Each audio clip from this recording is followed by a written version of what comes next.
凌晨3点，我听到我放在客厅充电的手机发出了语音提示，人脸解锁失败。我浑身汗毛瞬间竖起。一直以来，我都有一个习惯，睡前手机充电一定是放在客厅里。为了更好地照顾80岁高龄并且有轻微老年痴呆的外婆，我的门一直是虚掩着的。一开始，我以为我的手机出现故障了，但很快我就发现不是，因为我听到了人的喘息声，很轻，就那么一下，但我的耳朵还是清楚地捕捉到了。此刻我心跳得很快，冷汗从我后背缓缓渗出，一个念头清晰地在我脑海里浮现：有人进入了我的家中，会是谁？是贼还是什么入室抢劫犯？不管是哪个，我都希望他能知难而退。家里根本没多少现金，所有的钱都在我的支付宝里，但很显然他还在试图解锁我的手机。我蹑手蹑脚地下了床，悄悄地扒在门边，探出头。这一瞬间，我瞪大了双眼，我看到一个很高的女人站在我放手机的桌子前，她探着头，弯着腰，身体扭曲成一个奇怪的弧度，伸长脖子，而我的手机不断地发出人脸解锁失败的提示，我紧张的冷汗都出来了。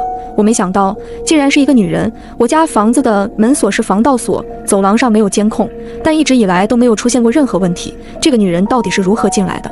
这时，我看到了厕所的门晃了一下，我感到了微弱的风。很显然，厕所的窗户没关，那女人是从厕所爬进来的。外婆的房间就在我隔壁，我心里拼命祈祷着外婆不要起夜上厕所。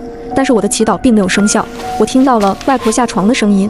女人伸着的脖子一下子缩了回来，她猛地扭过了头。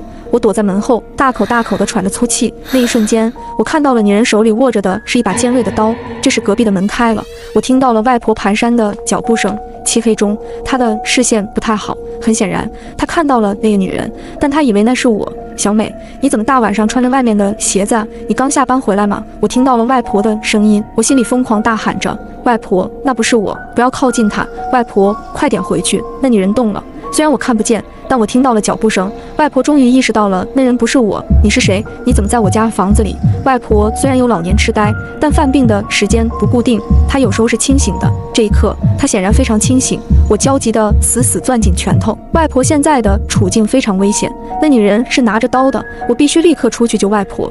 但同时，我却发现自己懦弱的竟然迈不动脚步，强烈的恐惧让我只能缩在门后面。我外婆还在大声询问那女人是谁，但紧接着她的声音戛然而止，就这么一下，外面就死一片的寂静，我的心脏快要从胸膛里跳出来。这时，我听到了外婆一声闷哼声，下秒是利器刺入皮肉的声音，我的眼泪从眼里喷涌而出，我肩膀颤抖不已，紧紧地捂住嘴巴。我知道外婆被他杀害了。我蹲在地上，屏住呼吸，不断地祈祷着，不要发现我，不要发现我。但上帝没有听见，我感觉到了上面传来了呼吸声。我抬头，看着那女人的头从门缝里探了进来，她咧嘴笑着看着我，眼睛瞪得极为夸张。我能看见她眼里的红血丝如同蛛网一般，我惊恐地尖叫起来。